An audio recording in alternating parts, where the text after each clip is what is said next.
double-cylinder machines are in the Sunrise tradition of well-engineered ironworkers built for high accuracy, versatility, and durability.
Many features such as the interlock switches, electrical back gauge, and stroke adjustment by 3 limit switches are all standard items on these models.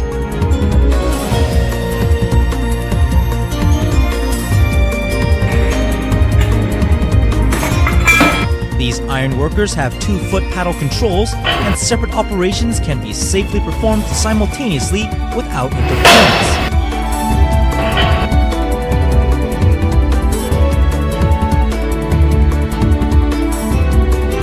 These strong frame construction and name brand hydraulic and electric components provide outstanding durability and reliability.